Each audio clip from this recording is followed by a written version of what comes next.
الحمد لله رب العالمين والصلاة والسلام على رسوله الكريم وعلى آله وأصحابه ومن استنى بسنته إلى يوم الدين.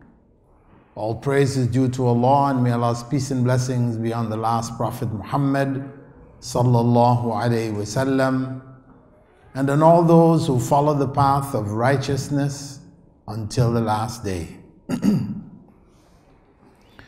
The topic, exorcism in Islam, is perhaps a bit strange for many of you who may not understand what exorcism actually means, but you have heard about it, and there are a lot of stories that circulate in the Muslim communities around the world concerning it. And perhaps you might even have had a neighbor or a relative who has undergone an exorcism. So this evening, I intend to clarify for you the true Islamic point of view with regards to exorcism. As I mentioned, in all Muslim cultures, exorcism is being done in a variety of different ways. Some of them may be acceptable, many of them may not. And it is important for Muslims to know what is acceptable and what is not with regards to all aspects of Islam. Because the religion which Prophet Muhammad sallallahu alaihi wasallam brought, and which was delivered to the Ummah, the first generation, when the verse Al-Yawma Akmaltu Lakum Dinakum was revealed, today I have completed my religion. Allah completed the religion already. So there is no need and there is no room for additions or subtractions. If it is complete, it means it is complete as a whole. So, just as in all of the various areas of Islamic practice, knowledge, etc., tradition, culture, it is important for us to remain holding on firmly to the original teachings, whether it's salah, whether it's zakah, or it's hajj, or it's fasting. All of these practices, basic commandments, were demonstrated by the Prophet ﷺ, and he told us to do them the way he did them. So there is a right and a wrong, a right way and a wrong way. The way he did it and did them is the right way,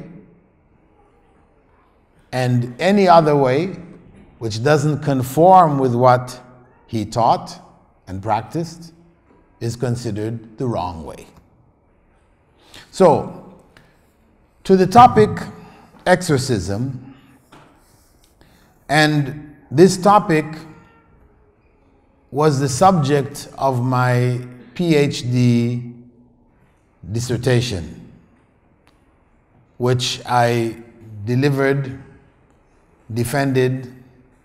in the UK, in the University of Wales, back in 1993. That's quite some time ago. It was subsequently published in the UK, in Birmingham, at Al-Hidayah bookstore. This is a copy of it. So there is actually a book, but its title is The Exorcist Tradition in Islam. But it's the same thing. Exorcism in Islam. This focus more on the exorcist and how they're practicing it. We're looking on exorcism in a more general sense and how it should be practiced. So, to begin with, exorcism is derived from the Greek word exorchizo, meaning to bind with an oath, to link an act with an oath which is connected to a higher or more powerful individual, God, spirit, whatever. And it denotes the expulsion of malevolent spirits from possessed persons, objects, and places. So it combines calling on a deity or power with the expulsion of evil spirits from people, from objects, as well as from places. And we will look at that in a bit more detail as we proceed.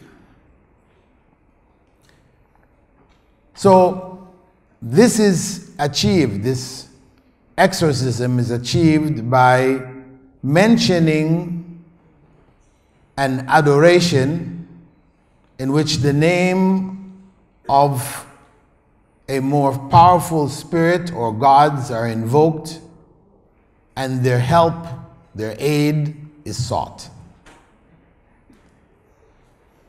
That's the general definition of exorcism. To understand the context, this context where there are spirits or beings that may possess persons, objects, and places, it is important for us to understand the general view of the spirit world from the Islamic perspective. Of course, each religion system has a variety of different perspectives. We're focusing here, as the title is, Exorcism in Islam, on the Islamic view. From the Islamic perspective, there are three beings or three classes of beings that may be called spiritual beings. Whether we refer to them as being sentient beings, they have a sense of awareness, and it's sufficient for us to say spiritual beings, beings of a spirit nature. Because sentient beings could include animals, and in recent times we have had in Australia and other countries people passing laws and including dogs amongst sentient beings. And of course, when people don't believe in spirit, in a spirit world, then the issue of just consciousness becomes exaggerated, and dogs are now considered equivalent to human beings. They have their own consciousness and everything else, and we should treat them as such. But from the Islamic perspective, we have angels, the jinn, and human beings. Human being is essentially a spiritual being. It's from the world of the spirit. You can remove an arm or a leg, and you're still conscious. You're still yourself. You haven't changed. Physically, yes, you may have changed, but spiritually, you're still that person. So you didn't lose any part of yourself when you lost an arm. So there is a spirit contained within us which defines each and every human being. The jinn, likewise, are essentially spiritual beings, and so are the angels. However, they have different capacities, abilities, and different interactions with human beings.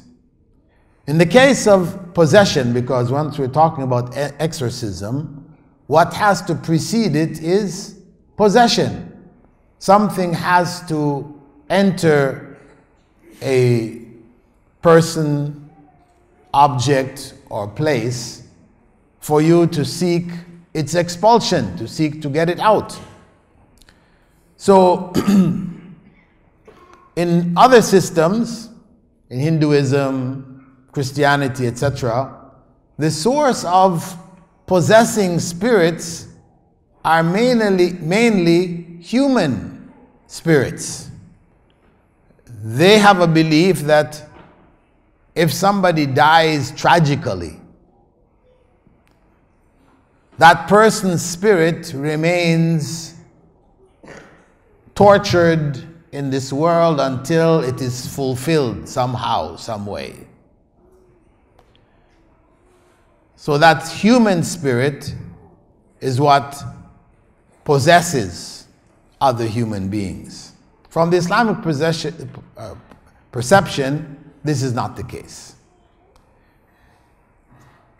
Angels, again from the Christian tradition, the fallen angels, could also be sources of possession of human beings.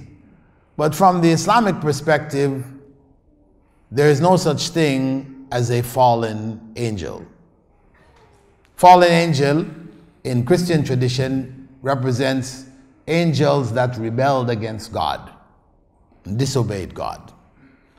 But in Islamic understanding, angels do whatever they are commanded to do. They don't have the option of disobeying God. In terms of the source, as we said, of possession, it is only the jinn, the world or creatures or beings from the world of the jinn.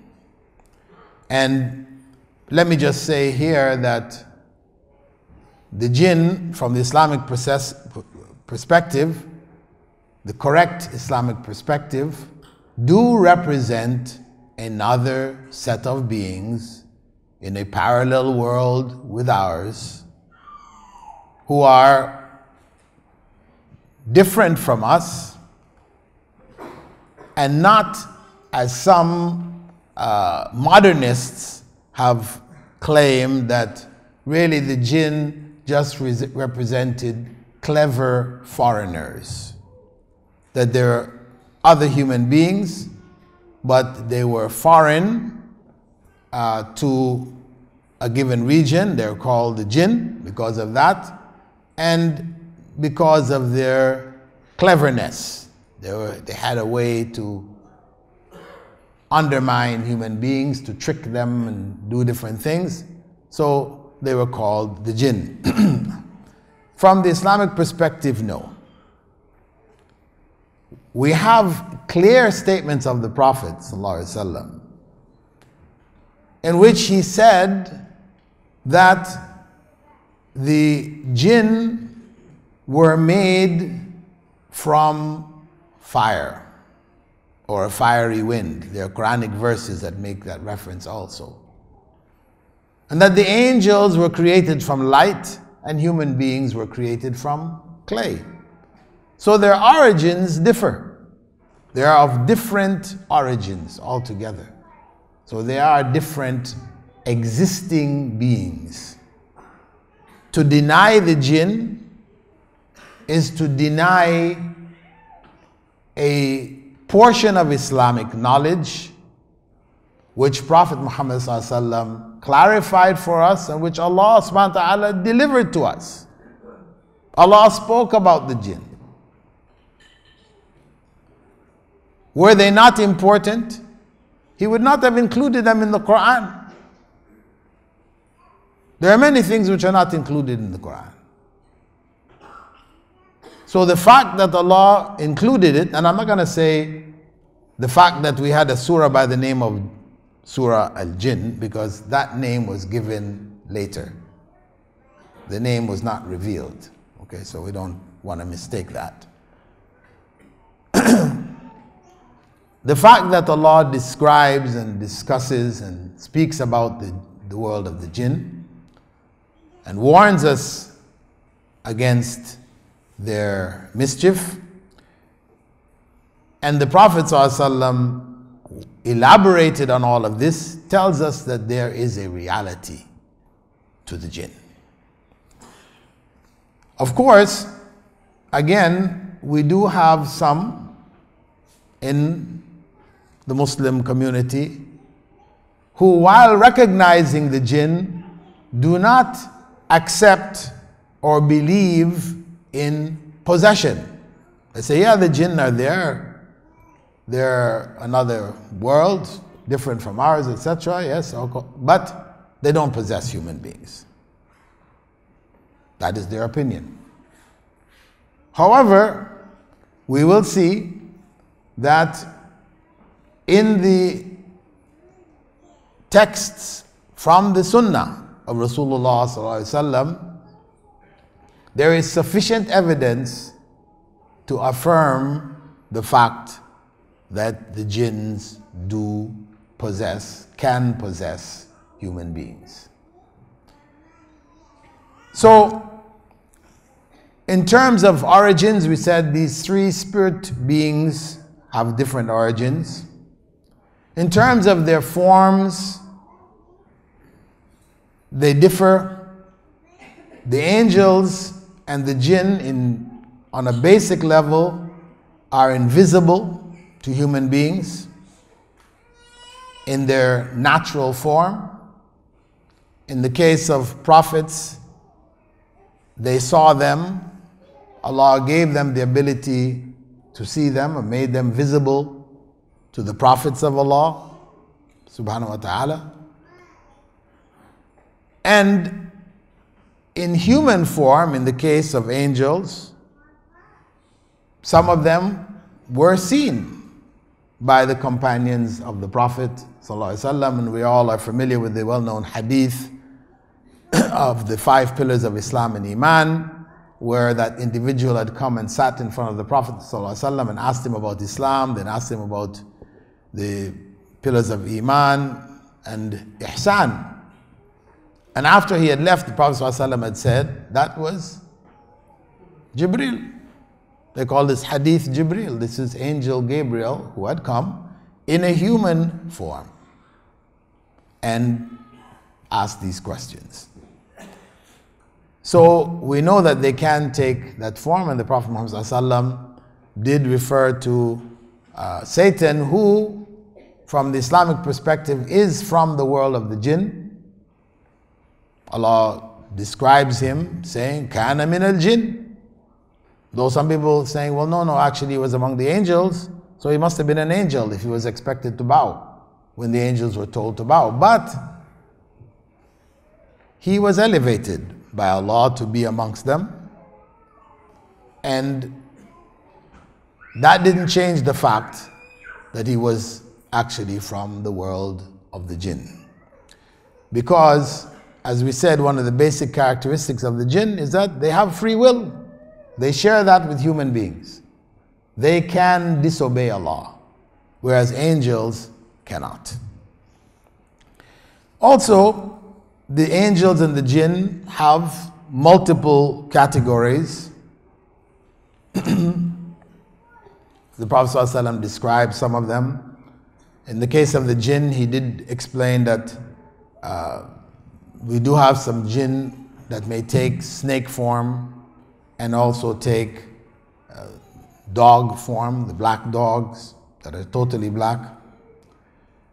That is where they may be visible, seen by human beings. But in general, they are invisible, like angels.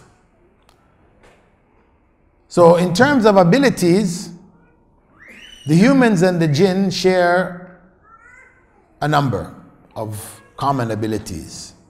They both eat and drink. And people might want to know, well, okay, what do they eat? We don't need to go into that. If it was important, Islam would have given us full explanations. Prophet ﷺ gave us just an idea as to what was acceptable for the Muslims among the jinn, that any food on which Allah's name was mentioned, for those who believed among the jinn, this was food for them. And he mentioned also that the food for their animals. Somebody might say, what? The jinn have animals too? Yes. The Prophet ﷺ said, they eat the droppings of the animals of this world. How they eat the droppings, we don't need to go into. Again, we're dealing with a world which does not accept speculation. So if you read any books where people go into talking about the world of the jinn and tell you the kind of cars they drive and all this, listen, know that this is nonsense. Okay? It's nonsense.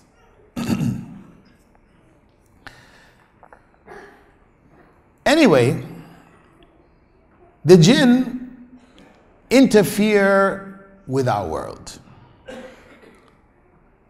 And if they didn't have any connection with our world, then there was no need for Allah to tell us about them. He informed us about them because they do interfere with our world and affect our world in different ways. And it is important for us to have knowledge about this so that we can protect ourselves and not be deluded by that interaction and interference.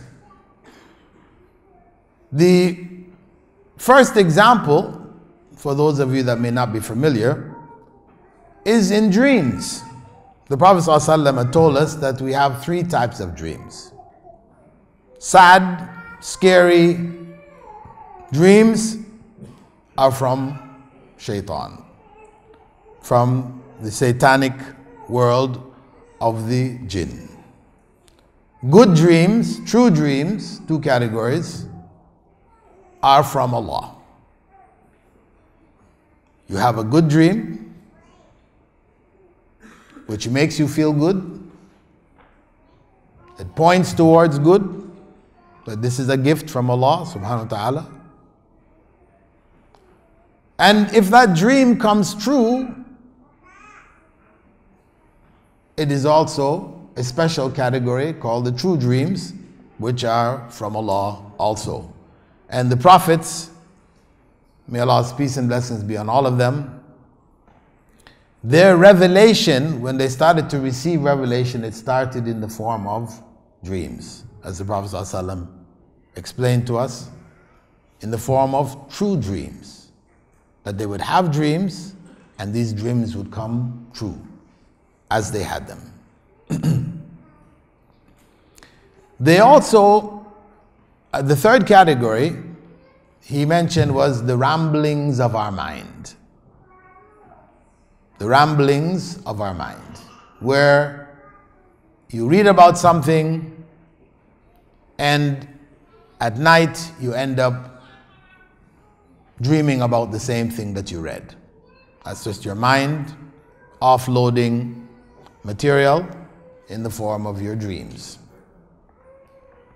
So the Prophet ﷺ did tell us that good dreams, true dreams, you may tell to your friends, those people you trust, etc., who can share in your happiness. But the evil dreams, the bad dreams from shaitan, he said, don't tell anybody. And when companions came to him and told him such dreams, he would laugh at them and said, shaitan is just playing with you. One man came to him and said he dreamt that in the dream his head was chopped off and it was rolling and he was running after his head trying to catch his head. And the Prophet ﷺ laughed and said, this is just shaitan playing with you. Those dreams you don't tell anybody. Why? Because you tell them that, next thing you know, they're dreaming about your dream that night. So keep your sadness and your foolishness to yourself. That's the main concept. In our thoughts also, the jinn are able to influence our thoughts. The Prophet ﷺ spoke about satanic forces coming into our heads and saying to us, for example, who created the heavens, who created the earth, who created the seas, who created the land, and then who created Allah. Right? At that point, we stop. We seek refuge in Allah from shaitan and move on.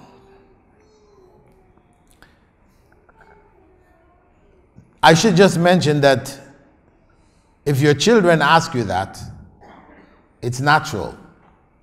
Don't think that they have become possessed by shaitan. Right? Because you're telling them, Allah created this, Allah created that, Allah created everything. Eventually it will come to their head and they say, well, who created Allah? Okay, that's an innocent question, right? Don't say, A'udhu billahi minash shaitanir rajeem. Seek refuge from Allah, in Allah from your own children, right? You have to give them an answer, and there's an answer. Nobody created Allah. Boom. If they need more, you give them a little bit more. But enough to say, nobody created Allah. Allah created everything and everybody, and nobody created Allah. Also, the Prophet ﷺ told us about our homes that, if we don't say Bismillah when we're coming into our homes, remember Allah within our homes when we're eating and different things like this, that the satanic forces can enter into our homes and affect us in one way or another, or at least be present, and the potential for harm coming from their presence is always there. And also at the time of birth, the Prophet ﷺ had told us that the satanic forces will also affect the child when it's coming into this world. And that's one of the reasons why it is from the Sunnah, according to a majority of scholars, it's authentic Sunnah, that you call the adhan when the child is born. Right? Not in the right ear or left ear, just call the adhan. And also sickness. There's some sicknesses the Prophet ﷺ had said, like the plague, etc. It comes or it is instigated by the world of the jinn. And in terms of at the time of death, the Prophet ﷺ used to seek refuge in Allah that Satan wouldn't cause him to stumble even himself at the time of death. That at the time of death, that's the last opportunity for the satanic forces to take you off the track, die in a state of disbelief, and lose your akhirah. As to the issue of cohabitation between the jinn and human beings, whether it takes place, and it is potentially possible, and there are recorded instances of it, at any rate, it is unanimous amongst Muslim scholarship that nobody can say, I'm married to a jinn. Though we do have it. I've been to different parts of the Muslim world and people tell me, yes, so-and-so is married to a jinn. He has a jinn wife. So-and-so has a jinn husband. No. Because besides the fact that there are different species, it's like somebody coming up and say, my cow is my wife. You know, we're going to say, well, we're not going to accept this. You know, that's a whole other species. We're not allowed to marry cows. Right? You do have people who cohabit with cows, but it's not acceptable. So similarly, even Imam Malik and other scholars did speak about this even, you know. Said it's not acceptable because a woman, comes pregnant, you know, she doesn't have a husband, she said, you know, she's before the court, she says, it's a jinn. I have a jinn husband. You know. So, you know, these issues like this, you know, become very confused once you give the okay to to such practices or possibilities. Now, if we look at possession, in Arabic it's called sara'. We have some verses which the scholars speak about as proof from the Quran, like verse 275 from Surah Al-Baqarah, where Allah subhanahu wa ta'ala said, الَّذِينَ يَأْكُلُونَ الرِّبَا لَا يَقُومُونَ إِلَّا كَمَا يَقُومُ الَّذِي يَتَخَبَّطُهُ الشَّيْطَانُ مِنَ الْمَسِّ. Those who consume interest only get up like one who Satan has stripped from his touch. However, this is subject to interpretation. Somebody could say, that's not clear proof. That's not proof that Shaitan has possessed that person. Yes, it does talk about Satan's touch. The person is touched by Shaitan. But is that possession taken over completely? Well, we find that in the hadith.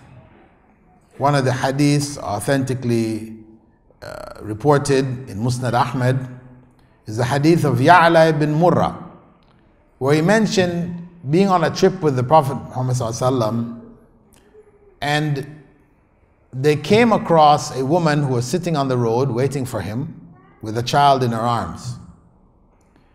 And she approached the Prophet ﷺ when he came close and raised the boy up to him and said that he's subject to fits regularly in the day. Every day he's having convulsions, continuous convulsions. So the Prophet ﷺ took the boy, put him in the saddle of his camel there with him. He opened the boy's mouth and he blew in the boy's mouth 3 times and said, in the name of Allah, I am the slave of Allah. Get out, O enemy of Allah. In the name of Allah, I am the slave of Allah. Get out, O enemy of Allah. So those who use this hadith as proof is saying that who was the Prophet ﷺ speaking to? If there was nothing possessing this child, this young boy, who was the Prophet ﷺ speaking to? He obviously was addressing some entity. So there are a number of other hadiths, various stages of authentication, which reinforce this narration, similar narrations. Now the question is, what are the signs of possession? How do we know who is possessed and who is not? In this case, the woman lifted the boy up and complained of convulsions which the boy had. And the Prophet ﷺ accepted the boy, treated the boy, and I should mention that later on when they came back, she came back to meet them, and the Prophet ﷺ asked her, well, how is your child? She said, from that day onwards, he was fine. He was fine from that day onwards. So convulsions, the Prophet ﷺ took as a sign, he understood, and treated that boy in that way. However, there's another narration from Abdullah ibn Abbas. He was talking to his students, and at one point he said, shall I point out to you somebody who is among those who were promised paradise in this life? They said, yeah, please do. Point the person out to us. So he pointed to a woman, a black woman, who was in the masjid, come into the masjid, and he said, she went to Prophet Muhammad ﷺ and asked the Prophet ﷺ to pray for her. She told him that she had these convulsions, these fits. From time to time in the day she would have it, she would fall down on the ground and shake. And so she asked him to pray to Allah to remove it from her. So he informed her, saying that if you wish, I can pray to Allah and He can remove it. But if you are patient with it, Allah will give you paradise. If you're patient with it, Allah will give you paradise. So she said, okay, O Messenger of Allah, I'll be patient with it. However, when I fall down with fits, my clothing shifts and my aura, some of my aura becomes exposed. Some of my private parts of my body, which nobody else should see, becomes exposed. So please pray to Allah that I don't become exposed.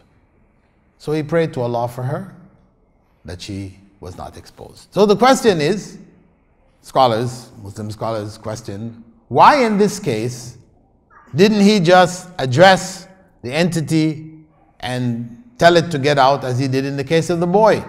They say, well, this was indicative of two states, two different circumstances. One in which the source of the convulsions was demonic, from the world of the jinn, satanic, and the other one was medical. It had a medical basis to it. Now he could have prayed and it be removed as a miracle because it was a medical condition, not a jinn possessing her. So that's why he gave her the option to be patient with that trial, and Allah would give her paradise. So in the case of convulsions, we know that they have more than one origin from the practice of the Prophet ﷺ himself. And medical science has divided people who have epileptic fits, because it's the convulsions, they call it epilepsy. epileptic fits into two categories. One they call symptomatic epilepsy, and the other one they call idiopathic epilepsy. Symptomatic is the one whose reason and origin can be figured out. Child fell on its head. After that, it started to have these things. Some incident happened which caused some imbalance in their system which led to it. And the other one whose origin they can't figure out. After all the treatment, etc., they can't figure it out. And much of them don't respond to medicine at all. That's the second category that they call idiopathic. From my research among the various exorcists, and I traveled from one end of the Muslim world to the other, doing field research for my thesis, I interviewed exorcists. Those who claim that they were doing exorcism according to the Sunnah. As to those who are doing it according to their own ways, there were many, many, many, many. But I just focused on those who said we're doing it according to Quran and Sunnah. Really the Sunnah, in accordance with what the Prophet ﷺ taught. So among them, I sought to find out what were the common signs that basically most of them agreed upon as the signs of possession. Because when I discussed with many of them, and from my own research in other systems, most felt that the cases of real possession were few and far between. Some said between 10 and 15% of people are really possessed. The rest are psychological. Psychological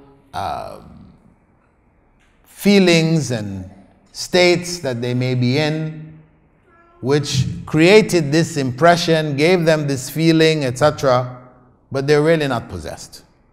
Of course, those who have made exorcism their business, like psychiatrists, if you go to a psychiatrist, he will always find something wrong with you. According to him, everybody has got some phobia, has got some kind of obsession or some kind of something. Everybody's sick. It's good for business, right? It's good for business. Similarly, these exorcists, in Pakistan they call them amils, amil. Different places they give them different names. They will tell you everybody's possessed. And when I traveled around the world and I talked to different, that's what some of them told me. Everybody's, even you. Yeah, okay. Everybody's possessed because, as I said, it's good for business. You know. But those who seem to me to be honest and serious about what they're doing and really trying to do it right, they were saying no. There are very few who are really actually possessed. So amongst the signs that they were saying was like multiple personalities, and this is something documented in Western psychiatry, sociology, psychiatry, psychology. People with multiple personalities, completely different individuals within the same body. Now, this is well documented. They really don't have an explanation for it. There's many suggestions as to maybe it was because of this and that, and but they really don't have a clear explanation for it. So, meaning that if somebody in your family or neighbor or whatever, people, you find them changed. They're now talking in a different voice. They have different gestures and movements. It's like this is a foreign person. You really feel this is a different person altogether. That this may be among the signs of possession. Also, it's been recorded, people have spoken in other languages which they never learned. People spoke in other languages which they never learned, they were not familiar with. This is among the stronger signs. There was a case in Sri Lanka some years back of a little boy born in a Muslim family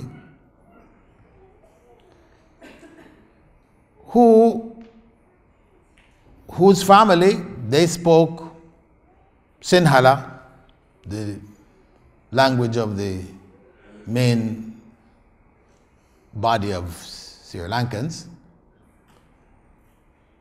But the child didn't speak for about the first 4 years of its life. It didn't speak. And when it started to speak in Tamil. Tamil, which was the language of the Hindus. And the child was asking to go to the temple, and the child was doing the rites of the Hindus in their worship, their puja. They was doing this, and it became popular knowledge, and people were making pilgrimage from Tamil Nadu. Hindus were making pilgrimage to Sri Lanka to go to this boy, to ask him questions. He would be telling him this and that and the other. It became a big, big thing. Even the president of the country, Premadasa, he, embraced it as a indicator that, we're all one, because Buddhists, they also share the belief of, reincarnation. So it's quite possible that that child was a Hindu in his previous life, he's come back, and all this other kinds of stuff, right? So we have documented cases of this nature. And one of the signs that they mentioned was preternatural strength. It's the person is a frail person. All of a sudden they've got the strength of, weightlifter. Where did all the strength come from? You have to fight to hold this person down. 5, 6 different grown men be holding down this little individual. This is among the signs combined with the others which could point towards it. Then some added also reaction to Quranic recitation, that when Quran is recited, the person doesn't want to hear it, they turn away, they scream, they shout, they put their finger in their ears, So this is taken as among the signs. And people have also stepped into use of oil and water on which Quranic verses have been read, that if this is sprinkled on them, they react and all this, and these are among the signs. Although this could be psychological. This could be psychological because really the Prophet ﷺ did not prescribe recitation over oil, olive oil or whatever, or over water, and using it as a means of treatment. Because we'll look at the treatment that the Prophet ﷺ prescribed for the exorcism. That wasn't included. But for those people that have made it a business, that's big business. When you go to the shop, the special shop where they sell things, maybe they're selling all kinds of things there. Among them, there will be, bottles of water and, different prices on these bottles. Why? These bottles, Quran has been read over, but this one was read over by Sheikh Sudais. So you have to pay a big amount of money. This is now really powerful, right? And so on and so forth. So it becomes like a business, and we don't have a real foundation for it in the Sunnah. So beware. What the Prophet ﷺ has taught us is more than enough. It is sufficient for us. Now, with regards to the reasons for possession, scholars have identified as basically four. One, it may have to do with desire. Desire for power, control. The jinn gain satisfaction as people who have desires for power have when you're able to control somebody, control their life, affect their life, these kind of things. You know, people with evil intent will do that even amongst human beings. Shayateen al-insi wal-jinn. We have satanic elements amongst the human beings and the jinn. So that desire may be for power, control. They add also love, that there is some kind of attraction of this type where people have suffered as a result of it. It could be also, second category is that of just mischief. You have mischievous human beings who just like to make problems, create confusion, create harm, make people uncomfortable. That as you have amongst human beings, there is also amongst the jinn those who may do this out of mischief. And then there's another category, that which seeks misguidance. Because possession, etc., can be a powerful means of drawing people into different forms of idolatry. So this is used, and this may be the most insidious form, where people are drawn into shirk, end up worshipping other than Allah, committing acts of shirk, etc., you know, seeking cures, etc. So this becomes a particularly dangerous area, and this is why we've been informed about it, because of people who fall into shirk as a result of it. And then the last category, the fourth category, is that of inadvertent acts that, as we can accidentally harm each other, it's possible from among them that they could accidentally harm us also. Now, in terms of the types of possession, they may be divided into one, partial possession, and this may be voluntary for people who are seeking contact with the world of the jinn, that spirit world, that evil spirit world. To be able to do things in this world. You have people who become what they call mediums. A medium where you may go to such and such a person who is a medium, and that person goes into a trance or into a state, and then next thing you know, that person is talking to you as if it was your dead father. Whether in the voice of your father or in a strange voice, but talking about things which they shouldn't have known. And this area of mediumship is experienced by people all over the world. You also have fortune tellers and magicians who utilize this mode of mediumship to be able to do things like accurately predict incidents from the future.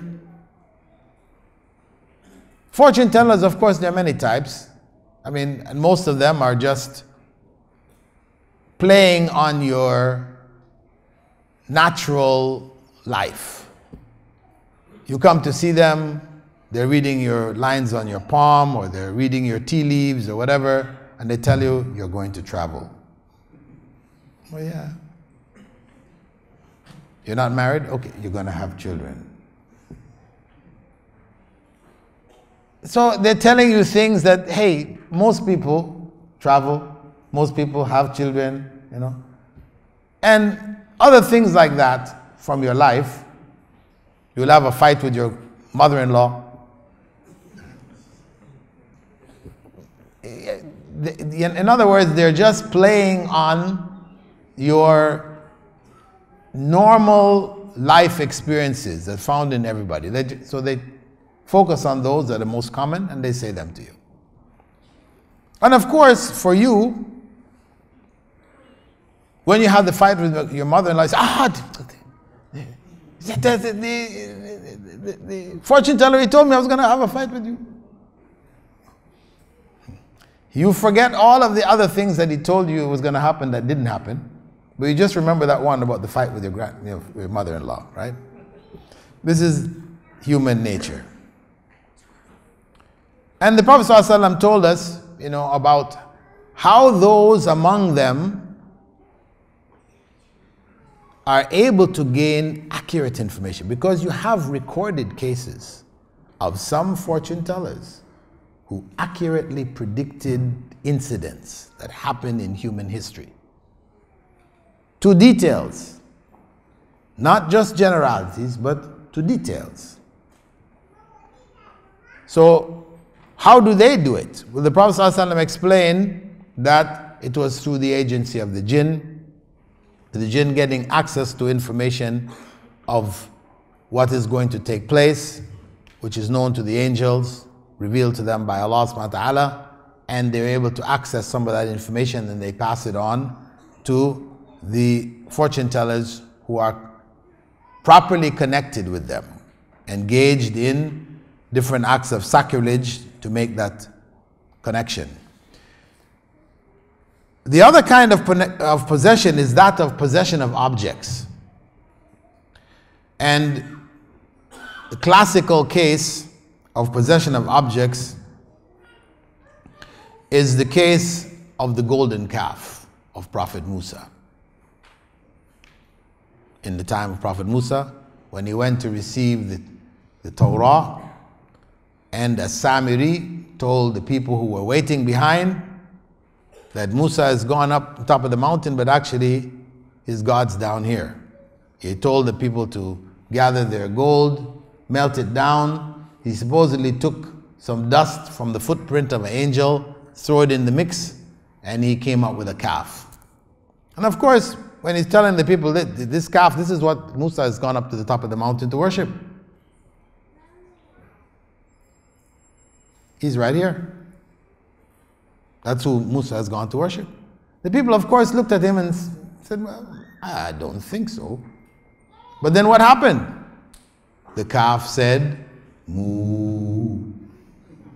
When the calf said moo, everybody dropped down, prostration.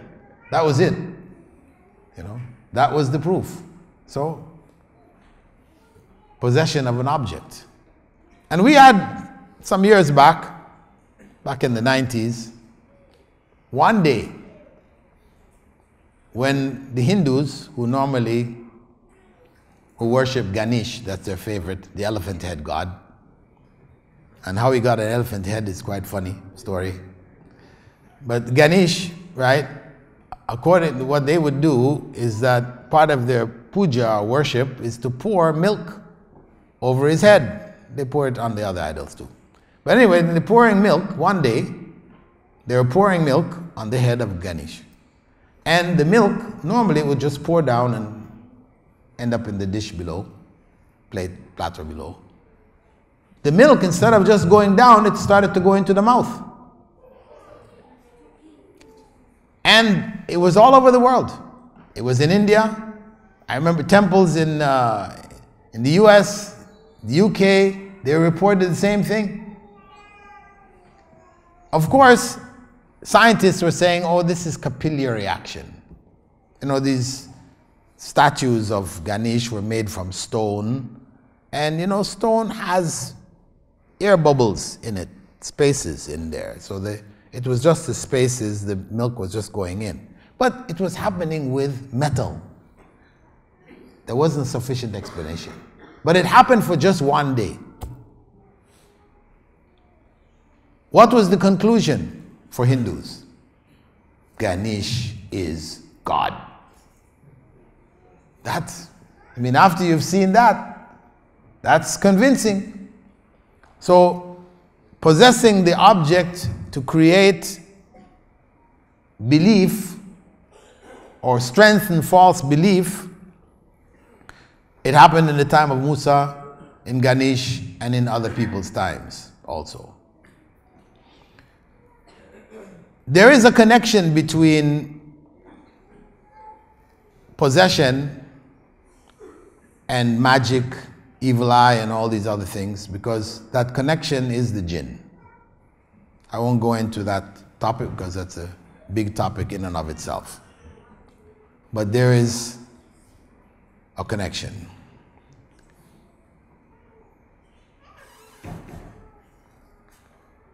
Now,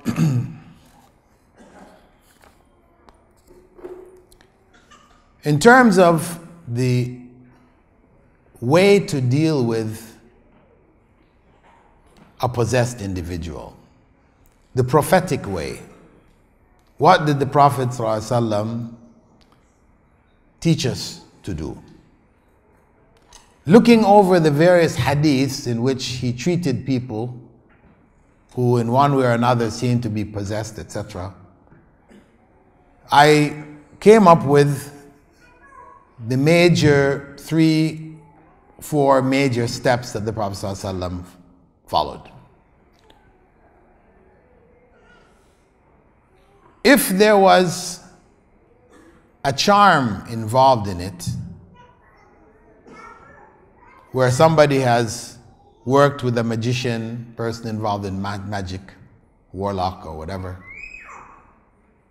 who has created a charm, that this charm should be undone if you find it, if you're able to find it. And beware again of the people who are practicing this as a business, who will tell you the reason why this is happening to you or whatever is happening to you, it's your mother-in-law. They're quick to blame your relatives. It's your aunt. Yes, the aunt over in India. She's the one doing stuff.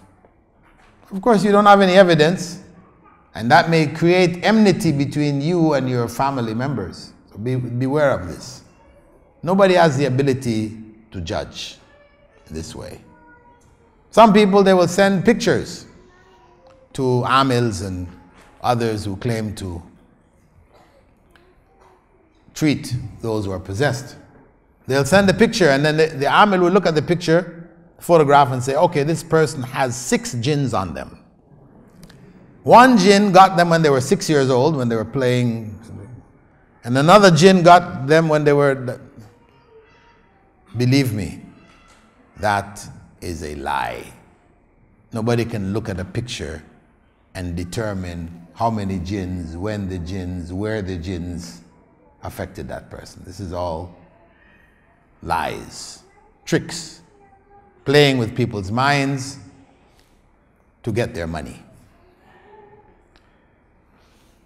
So, if you have been given a ta'weez, because there are those who say, okay, to protect yourself from the world of the jinn and the evil and possession and these type of things, you wear this around your neck, or you wear it around your arm, or you put it around your waist. This will protect you. Actually, these are the things which will draw the jinn to you. It's not going to protect you. It will draw the jinn, and then when the jinn gets you, then you go running back to me, hey, you said, okay, I have another one for you. It's going to cost you a bit more because that one was like, yeah, this is much stronger. This is a weaker one, right? So these are games they're playing with people. And if you have such, you're experiencing it, it's happening with your family, etc., then my advice to you is destroy it. People say, but we opened it up and we found some verses of the Quran in it. burn it. Just destroy it. Because yes, they may put verses of the Quran in it, pieces of verses or a few words, but you will see other things in there. There will be numbers and 786. 786. Watch out for 786. Right? People are obsessed with 786, believing that 786 means Bismillahir Rahmanir Rahim. It doesn't. This is numerology, and it could just as well mean there is no God and Muhammad wasn't a prophet. You can put those letters together and they will add up to 786 also. So beware of 786. If you have it, get rid of it.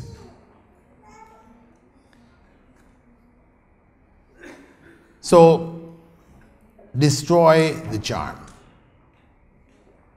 That's what the Prophet ﷺ did when he came under the influence, jinn influence of magic, which affected him physically. So this is a form of the touch of shaitan, satanic touch, demonic touch, which didn't affect his revelation which came to him, but affect some of his own perception, thinking that he did things which he didn't do, thinking that he didn't do things which he had done, seeing things which were far away as if they're close, things which are close as if they were far away. This affected him in this way. And Allah sent angels to him in his dream and informed him that it was the work of a particular individual in Medina, a Jewish magician there by the name of Labib ibn A'sam, who had prepared this charm and put it in a well. And so the Prophet ﷺ told Ali ibn Abi Talib to go and find it, dig it up and come back, take it apart. And the two last verses of the Quran, Al-Falaq and Nas, two last chapters were revealed and they were read for breaking spell. The other step in terms of the prophetic way was to address the spirit as the Prophet ﷺ did in the name of Allah, addressing that spirit. Of course, you're not going to say, I'm the messenger of Allah. Okay, that was for Rasulullah sallallahu alaihi wasallam. You see, you can say for yourself, I'm a slave of Allah. Get out, O enemy of Allah. The third is through recitations from the Quran itself. The Prophet ﷺ gave us and affirmed recitation of Surah Al-Fatiha, for example, daily over that person. Not a specific amount of times mentioned. Some people may tell you to do it this many times or that many times. You do it on a daily basis. Also, Ayatul Kursi. The Prophet ﷺ had spoken about Ayatul Kursi as being a barrier keeping satanic forces away from the human being. And Surah Al-Baqarah, last two verses of Surah Al-Baqarah and Surah Al-Baqarah as a whole, drives Satan away from the home for some 3 days and nights. And even the Basmala, that the Prophet ﷺ had said that the Basmala will reduce the strength of any satanic affliction. And as I mentioned before, the adhan as well as the iqamah, because the Prophet ﷺ had said that whenever the adhan is made, satanic forces run away. And similarly, the iqamah. After the adhan is over, they may come back. With the iqamah, they are driven away again.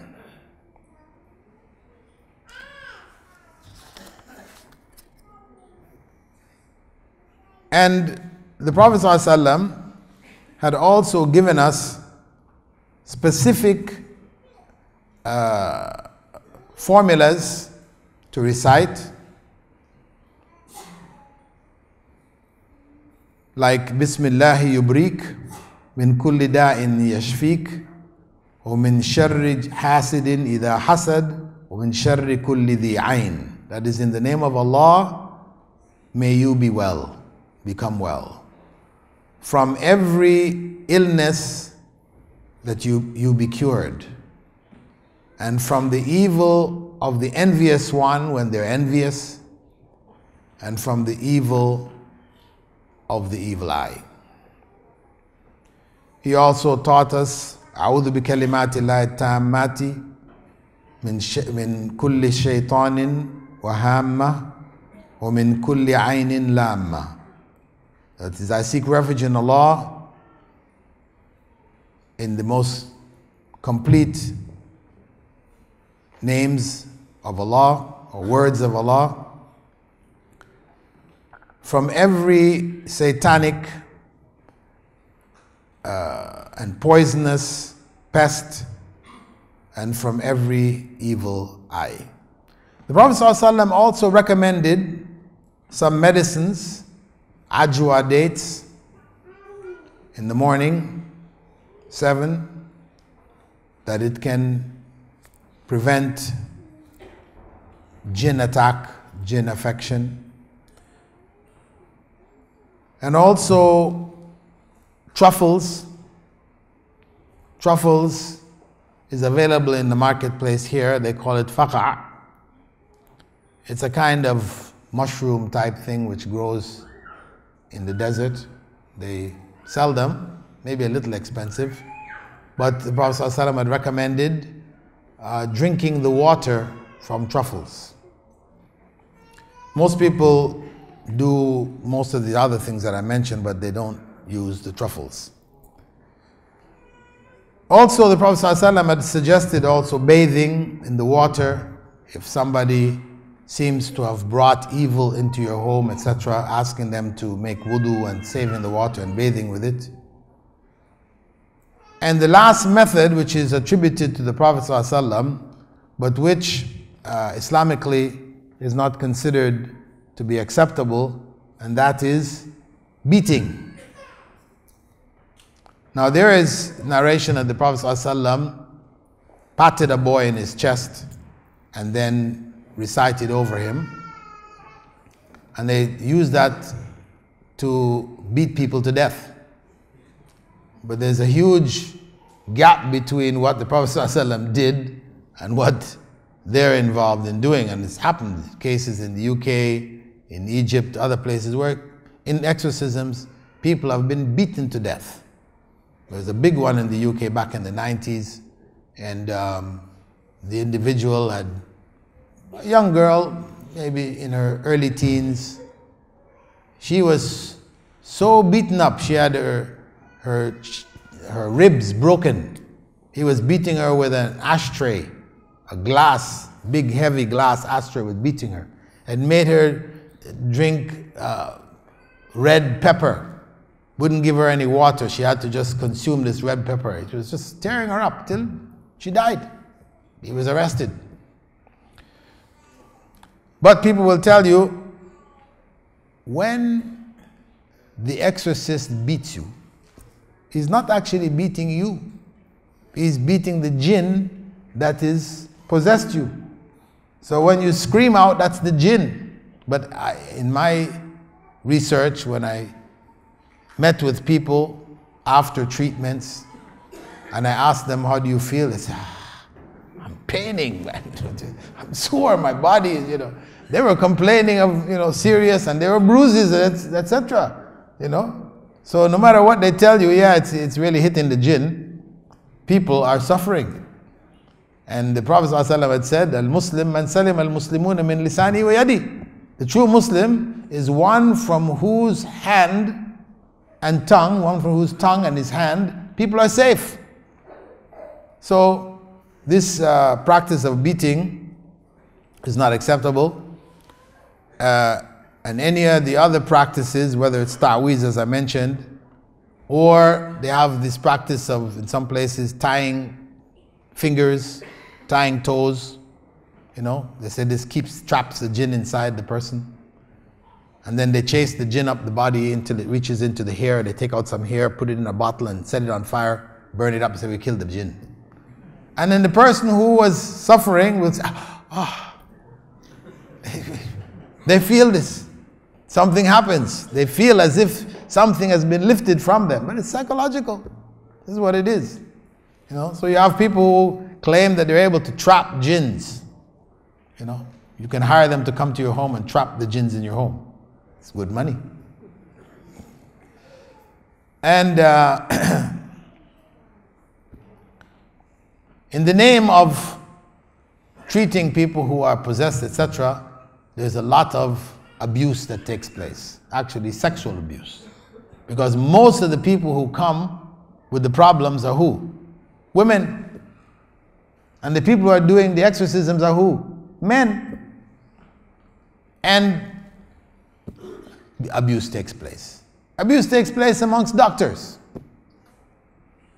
who are trained doctors who made the Hippocratic oath, you know, not to, you know, abuse the people who they're treating, etc., you know.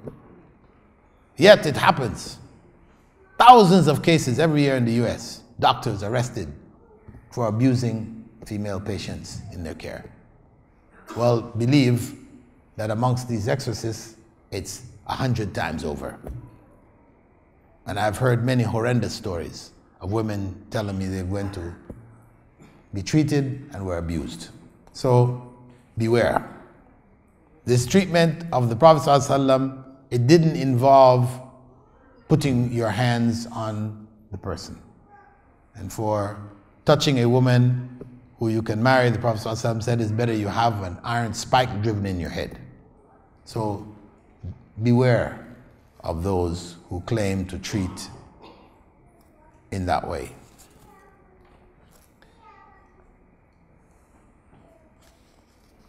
So that concludes basically the exposition on exorcism, except for one remaining question. The question that people ask when hearing this subject and hearing what Islam has to say, they say, well, Christians are doing the same thing. You've seen it in movies, read it in the newspaper. The priest comes with the cross in his hand. You know, he's in the name of Jesus Christ, sprinkles water on them or whatever, and the person is cured.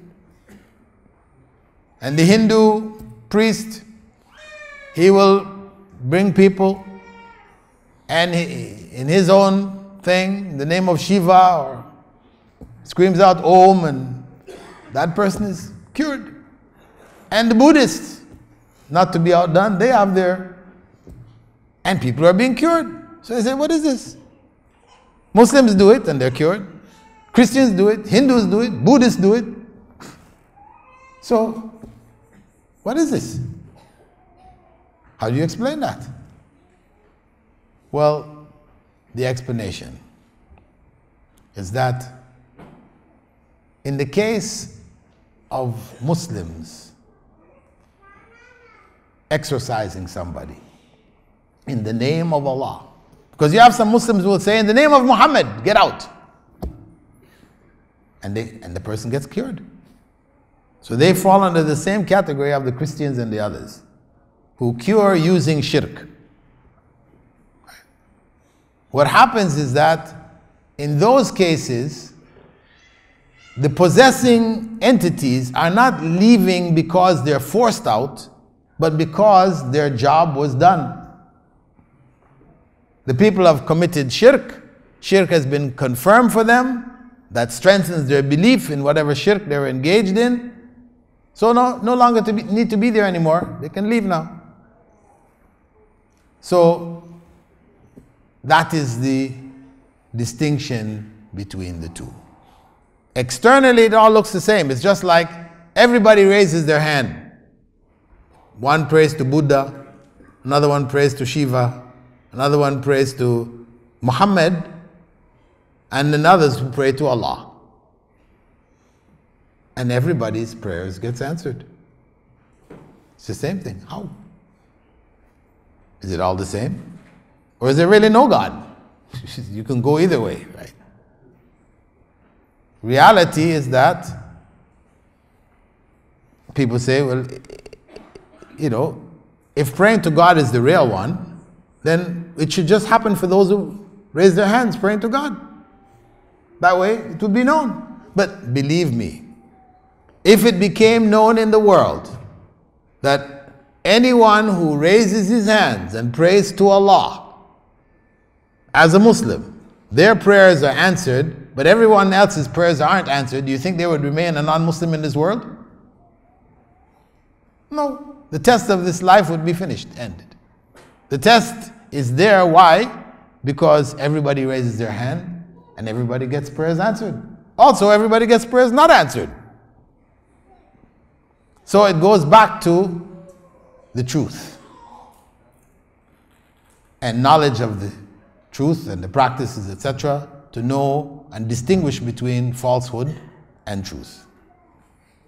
So that covers basically the topic this evening. If in case you were waiting to see if I was going to do an exorcism on the stage, that's not a part of the presentation. I know some of you have brought your people. Somebody sent me notes and said, okay, we have some people with us. Can you do something for us afterwards? I studied this, you know. This was a research I did, not to become an exorcist. So, inshallah, we can stop here and we can move into our question and answer session, inshallah.